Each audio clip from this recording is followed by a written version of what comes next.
ठीक है। तो पहले सबसे पहले सभी का स्वागत है एकेडमी फॉर सक्सेस में।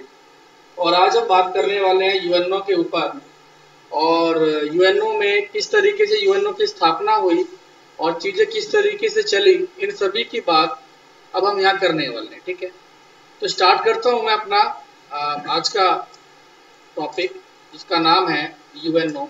और पॉलिटिकल साइंस के स्टूडेंट्स के लिए बहुत महत्वपूर्ण प्रश्न यहाँ से बनता है।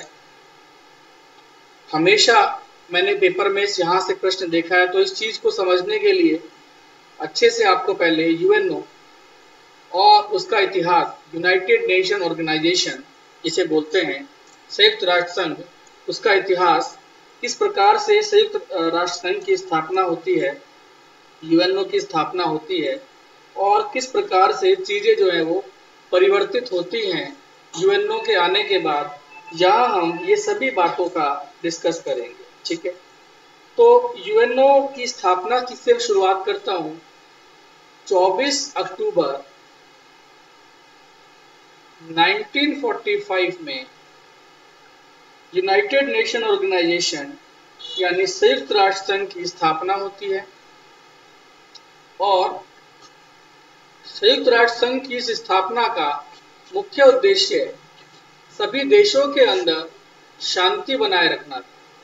इससे पहले 2 विश्व युद्ध हो चुके थे, और उन दोनों विश्व युद्धों को देखते हुए, एक पहला विश्व युद्ध कब होता है बेटा, 1914 से 1918 तक, फर्स्ट वर्ल्ड वॉर, और दूसरा होता है 1939 से 1945। तो इन दोनों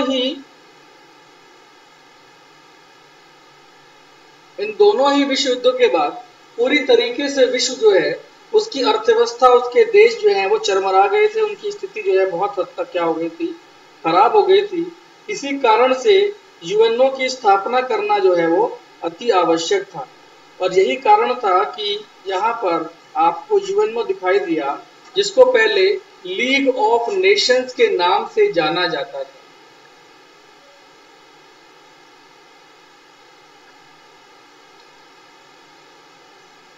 जिसको पहले लीग ऑफ नेशन के नाम से जाना जाता था। तो लीग ऑफ नेशंस के बाद जब लीग ऑफ नेशंस पूर्ण रूप से जो है वो अपना कार्य नहीं कर पाया, तो लीग ऑफ नेशंस के स्थान पर एक नया यूएनओ बनाया गया, ताकि जो भी प्रॉब्लम्स पहले हो चुकी थी, उन प्रॉब्लम्स को दोबारा से ना हो, दोबारा प्रॉब्लम वो ना हो। इसीलिए नए सिरे से स्थापना की गई इसकी, यूएनओ। यूएनओ की स्थापना मैंने बताई आपको 24 अक्टूबर 1949 को यूएनओ की स्थापना होती है। ठीक है, और यूएनओ के साथ साथ ही देशों का जो इसमें शामिल होने का जो तरीका है वो तुरंत जो है होने लगा। ठीक है, आगे बढ़ लेते हैं। वर्तमान में यूएनओ के अंदर 193 देश हैं। ध्यान रखना, वर्तमान में यूएनओ के अंदर 193 देश है, 193 देश हैं। दुनिया के नक्शे पे वर्तमान में 196 देश हैं, और 196 में से 193 देश यूएनओ का हिस्सा है। तो आप देख सकते हो किस प्रकार से सर्वव्यापी मानक एक जो चीजें हैं वो जो यूएनओ के अंदर विद्यमान है। कुछ डेट्स यहाँ पर, कुछ फैक्ट, कुछ डेट्स यहाँ पर इंपॉर्टेंट रहेंगी, वो आप जरूर लिखेंगे। पहली डेट है 1929। ठीक है, नई चीजें हैं, जरा लिखना। 1929 में सबसे पहले क्या हुआ बेटा, संयुक्त राष्ट्र संघ का गठन किया गया। संयुक्त नहीं था, केवल राष्ट्र संघ था, ध्यान रखना। ये केवल एक राष्ट्रीय संघ था। तो इसकी स्थापना सबसे पहले की गई 1929 में, इसकी शुरुआत की गई राष्ट्रीय संघ की। अच्छा, अभी वर्तमान में इसमें एक देश और शामिल हो गया है। ठीक है, तो इस तरीके से यहाँ पर जो है 194 देश वर्तमान में हो गए। ठीक है, तो यूएनओ के अंदर वर्तमान में कितने देश हो गए हैं, 194 कंट्री जो है इस समय यूएनओ के अंदर विद्यमान है। हाँ जी, बता देते। इसके जो अध्यक्ष हैं वर्तमान में एंटोनियो गुटनरेज, जिनको महासचिव का पद कहा जाता है। तो इनके जो महासचिव हैं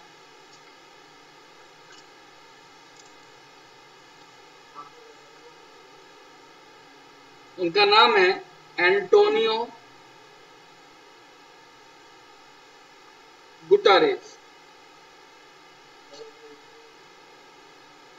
एंटोनियो गुटारेस इनका नाम है। ठीक है, एक प्रश्न बनता है यूएनओ का मुख्य उद्देश्य क्या है?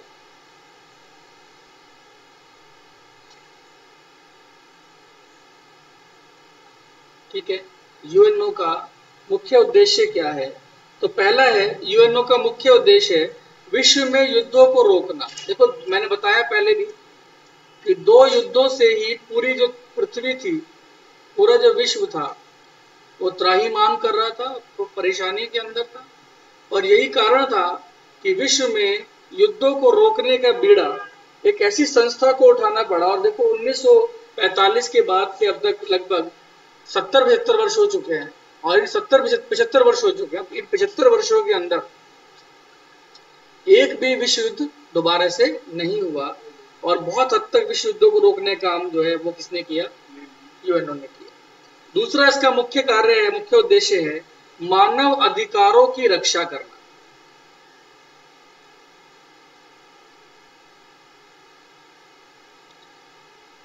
मानव अधिकारों की रक्षा करना इसका उद्देश्य है। ठीक है, 10 दिसंबर को हर साल विश्व मानवाधिकार दिवस मनाते हैं। ठीक है, ध्यान रखना, 10 दिसंबर को हर साल विश्व मानवाधिकार दिवस मनाया जाता है बेटा। ठीक है, अंतरराष्ट्रीय कानूनों को अब इन्होंने क्या किया? अंतरराष्ट्रीय कानून बनाए। अंतरराष्ट्रीय कानूनों को निभाने की प्रक्रिया को जुटाना। निभाने की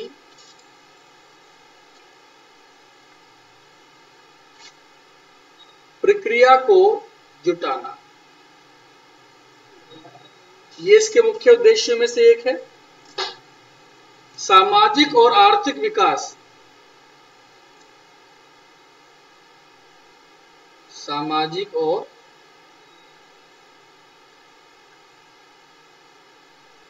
आर्थिक विकास, नोट डाउन करते जाइए। सामाजिक और आर्थिक विकास, सामाजिक और आर्थिक विकास करना। अगला पॉइंट पढ़ लेता हूं।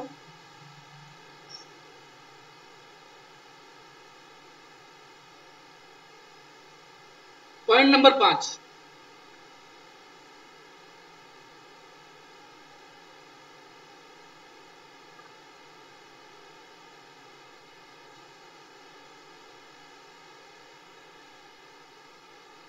और यहां लिखिए आप,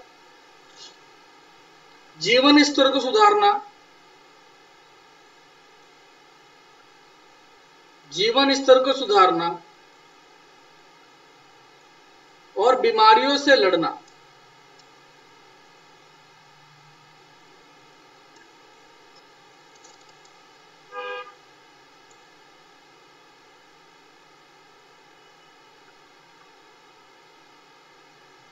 जीवन स्तर को सुधारना और बीमारियों से लड़ना, ये इसका एक और उद्देश्य है।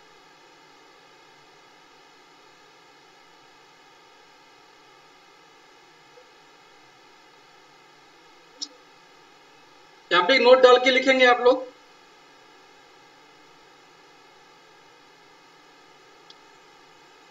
द्वितीय विश्व युद्ध के विजेता देशों ने, अब देखो विजेता देश कौन से थे आपको पता है। एक तरफ जो है वो जब द्वितीय विश्व युद्ध हो रहा था तो एक तरफ तो बेटा मित्र राष्ट्र लड़ रहे थे, ये आप प्रीवियस के चैप्टर में पढ़ चुके हो।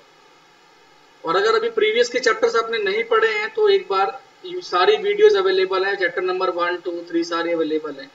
एक बार ध्यान से सारी वीडियोस को देखोगे तो आपको थोड़ा इजी हो जाएगा चीजों को समझना, ठीक है।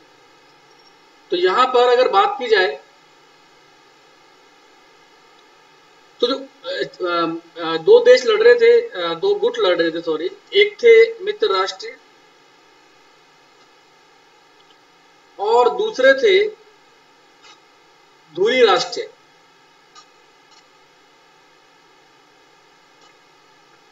ठीक है।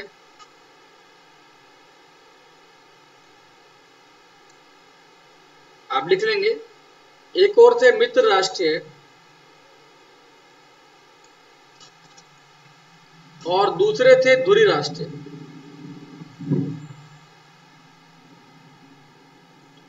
तो जो मित्र राष्ट्र थे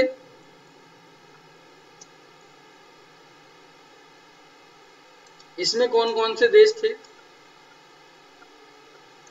और जो धुरी राष्ट्र थे उसमें कौन कौन से देश थे। तो आसान है बहुत, जिन्होंने पुराने चैप्टर पढ़े हुए हैं ये, उनके लिए तो बहुत इजी रहेगा मित्र राष्ट्र और धुरी राष्ट्र के बारे में पढ़ना, ठीक है ना। मित्र राष्ट्र में 4 देश थे मुख्यतः, अमेरिका, यूएसए, यूएसएसआर, ठीक है। तो इसमें एक अमेरिका था, एक सोवियत संघ था, एक ब्रिटेन था और एक फ्रांस था। तो इनका युद्ध ना इन बाकी कंट्रीज के साथ जो है वो चल रहा था। और वो धुरी राष्ट्र कौन कौन से थे, जर्मनी, जापान और इटली। तो ये जो विजेता देश थे, यूएसए, यूएसएसआर, ब्रिटेन और फ्रांस, इनका मानना ये था कि अब ऐसा युद्ध, ये तो खत्म कहानी इनकी, तो ये तो हार गए थे, इन पर संधियां वगैरह जो थोपनी थी थोप दी थी इन्होंने, इन तीनों पर, इटली पर, जापान पर, जर्मनी पर। अब जब ये हार गए, इनकी कहानी यहाँ खत्म होती है और मित्र राष्ट्रों ने ये तय किया, लिख लीजिए ना, कि द्वितीय विश्व युद्ध के विजेता देशों ने, यहां से लिखना, नोट डाल के लिखना, मैंने कहा था,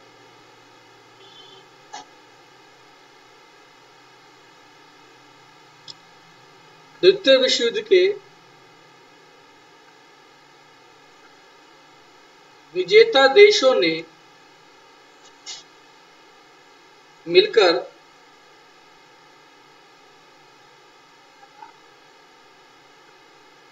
यूएनओ को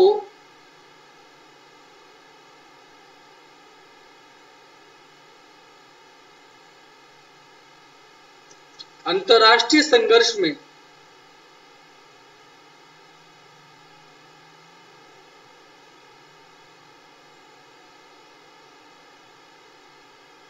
हस्तक्षेप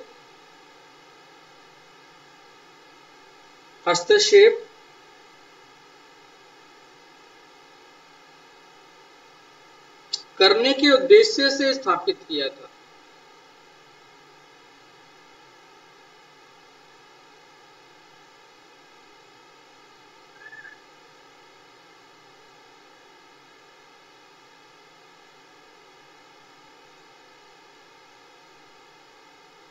वे चाहते थे कि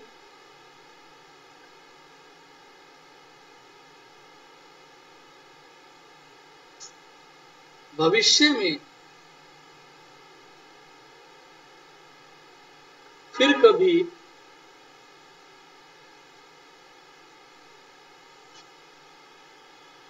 द्वितीय विश्व युद्ध, तृतीय विश्व युद्ध या द्वितीय विश्व युद्ध की तरह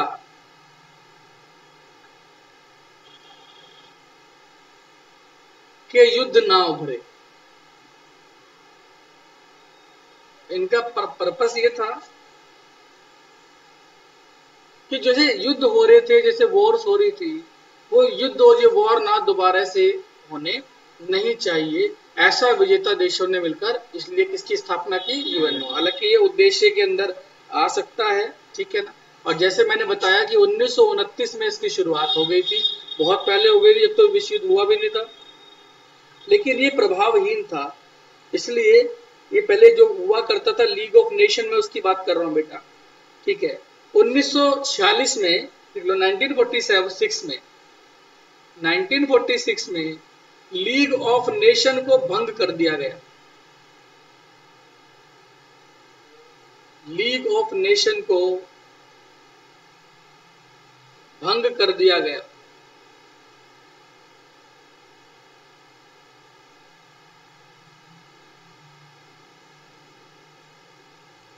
नाइनटीन 1944 में इतिहास की थोड़ी सी बात करें इसकी, अगर 1944 में कई बैठकें हुई।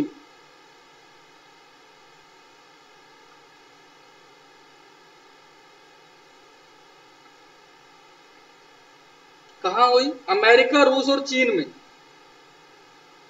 अमेरिका सुनो, वॉशिंगटन में, पहले ही समझ लो। 1944 में वॉशिंगटन में एक बैठक होती है। वॉशिंगटन, जहां जो किसकी राजधानी है? अमेरिका, वॉशिंगटन डीसी, ठीक है। तो यहां एक बैठक होती है और इसमें अमेरिका, रूस और चीन, ये तीन देश जो हैं वो इसके अंदर शामिल होते हैं। और इसमें इस बैठक के अंदर एक रूपरेखा बनाई जाती है, एक रूपरेखा तैयार की जाती है। यूएनओ की एक रूपरेखा इसमें तैयार की जाती है।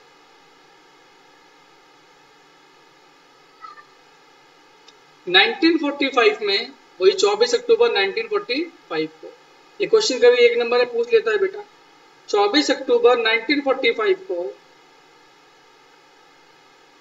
यूएनओ के चार्टर पर, चार्टर मतलब एक्टिव थे कानून, यूएनओ के चार्टर पर 50 देशों ने हस्ताक्षर किए।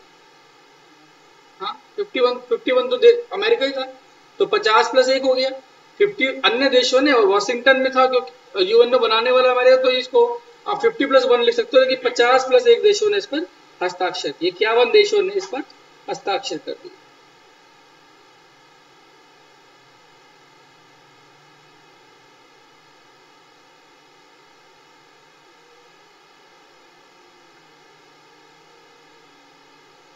और जब संयुक्त राष्ट्र संघ था, तो संयुक्त राष्ट्र संघ में ज्यादा जो वृद्धि आई है सदस्य बनने में, अगर मैं भारत की बात करूं तो भारत तो शुरुआत से ही इसका सदस्य रहा है। 45 से रहा है, हाँ, शुरुआत से ही इसका सदस्य रहा है भारत।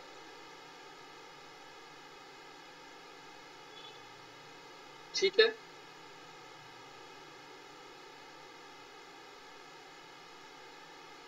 और ध्यान रखना डेट भी, 30 अक्टूबर 1945 से 30 अक्टूबर 1945 से भारत इसका सदस्य रहा।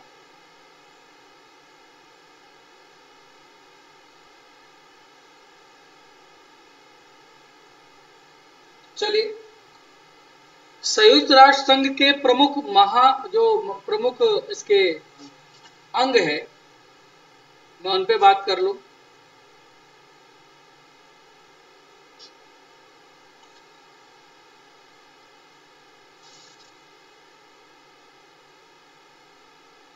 कुल मिला के संयुक्त राष्ट्र संघ के बेटा 6 अंग है। पहला,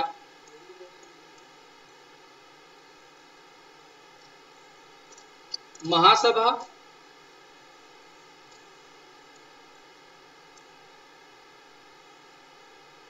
दूसरा, सुरक्षा परिषद।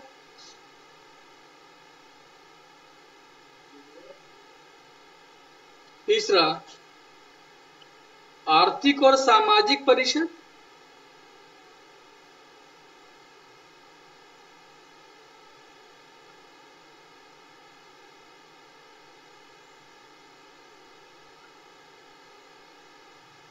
चौथा, प्रन्यास परिषद, जो बच्चे दक्षिण एशिया वाले चैप्टर में नहीं थे या जिन्होंने दक्षिण एशिया वाला चैप्टर ठीक से नहीं पढ़ा, उनके रिवीजन के लिए बता दूं, कल सुबह या कल शाम को, वैसे तो आपके पास नोटिफिकेशन आ रखा होगा, आपके पास वीडियो पहुंच जाएगी। ठीक है, ये कुछ नहीं है, मैं दुनिया के लिए नहीं कहता और मेरे फायदे के लिए मत सोचो, अपने फायदे के लिए सोचो। इसमें मेरा क्या फायदा हो रहा है उसको छोड़ो कि वीडियो बना के मुझे क्या मिल रहा है, मेरा क्या फायदा हो रहा है, लेकिन वीडियो बना के आपका क्या फायदा हो रहा है उसके बारे में सोचने की कोशिश करो। वीडियो बनती है, वीडियो बनने के बाद आप उसको बार बार रिपीट करके देख पाते हो और मुझसे पर्सनली आप टच में रहते हो, तो इससे बढ़िया बात क्या हो सकती है। एक चैप्टर जो मैंने 3-4 दिन पहले कराया, 5 दिन पहले कराया, अगर आपको आज भी उसमें कोई डाउट हो तो आप मुझसे पर्सनली पूछ सकते हो, आपके पास ऑप्शन भी रहेगा कि आप उसको वीडियो को दोबारा देख सकते हो। तो YouTube से मैं कितना पैसा कमा रहा हूँ, मेरे पास कितना पैसा आ रहा है, मैं किस लिए किस पर्पज से वीडियो डाल रहा हूँ, उस चीजों को छोड़ दो। आपका केवल पढ़ाई पर ध्यान होना चाहिए, अपने एजुकेशन पे ध्यान होना चाहिए, अपनी स्टडी पे ध्यान होना चाहिए। ठीक है ना। और उसी लिए कह रहा हूँ कि वीडियो को बार बार देखो, ढंग से देखो, जब तक समझ तब तक देखो, और अगर तब भी समझ में नहीं आ रहा है, मैं पर्सनली तैयार हूँ आपकी समस्याओं को सॉल्व करने के लिए। समझ आ रहा है कि नहीं आ रहा है? तो एक है प्रन्यास परिषद, एक है अंतरराष्ट्रीय न्यायालय। ये वीडियो भी 1-2 दिन में आप तक पहुंच जाएगा दक्षिण एशिया के बाद। और छठा है सचिवालय।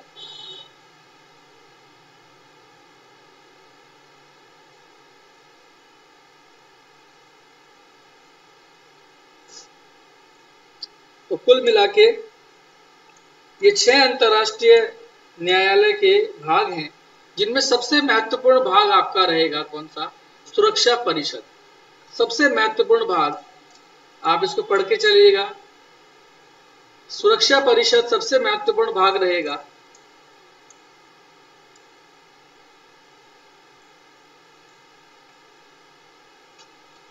तो सबसे पहले बात करते हैं किससे? सुरक्षा परिषद से बात करते हैं।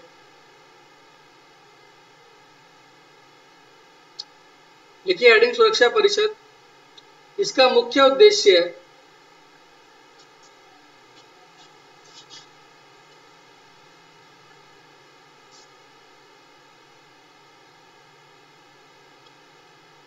विश्व शांति और सुरक्षा बनाए रखने का है।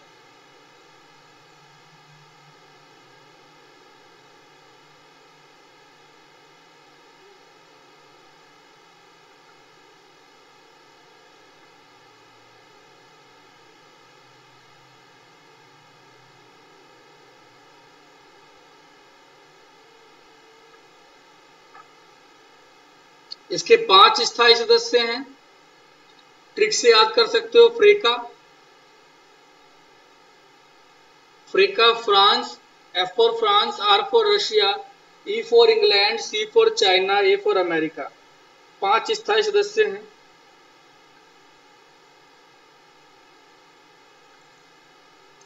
ठीक है, इसको लेके कई बार विवाद होते रहते हैं। विवाद क्या है? विश्व शांति सुरक्षा परिषद का विवाद क्या है कि जब इसकी स्थापना हुई तो इसमें कुल मिलाकर 51 सदस्य थे और वर्तमान में इसमें 194 सदस्य है, 194 सदस्य हैं। तो ये डिमांड उठ रही है कि इसको किसी तरीके से संख्याओं को, 51 पर 5 थे ना, तो 194 पर भी परसेंटेज बिहाफ इसको बढ़ना चाहिए। 19, 20, 38 जो भी है वो होना चाहिए। 19 का 5-10% था, तो इस हिसाब से अगर लगाया जाए तो 19 का जो 10% है वो आपका लगभग कितना बन जाएगा? 194 का 20 के आसपास बनेगा। तो इतने सदस्य जो है यूएनओ के स्थायी सदस्य में आने चाहिए। और भारत जो है लगातार इसकी दावेदारी में लगा हुआ है कि भारत जो है वो स्थायी सदस्य बन जाए। ठीक है, अगले वाले जो वीडियो आएगी हमारी, इस वीडियो में हम विस्तार से चर्चा करेंगे सुरक्षा परिषद के विषय में। सुरक्षा परिषद के बारे में बहुत ध्यान से पढ़ने की कोशिश करेंगे, समझने की कोशिश करेंगे, और जो भी चीजें हैं मैं आपको फिर दोबारा वही कहने की कोशिश कर रहा हूँ, बार बार एक ही चीज कहूंगा कि इसमें मेरा कितना फायदा है इस बात को छोड़ दीजिए। क्या इससे आपका कोई फायदा जुड़ा हुआ है? अगर इससे आपका कोई फायदा जुड़ा हुआ है तो फिर वीडियोस को देखिए, समझिए। अदरवाइज जो है ना, कोई फर्क नहीं पड़ता, ना मुझे आपसे फर्क पड़ता, ना आपको मुझसे कोई फर्क पड़ता है। ठीक है ना। Thank you so much. जो अभी यूट्यूब वाले बच्चे हैं उनसे थैंक यू सो मच बोल रहा हूँ। अभी रुकेंगे, मेरे बच्चे जो ऑनलाइन क्लास में अटैच है मेरे साथ, 1 मिनट देना बेटा।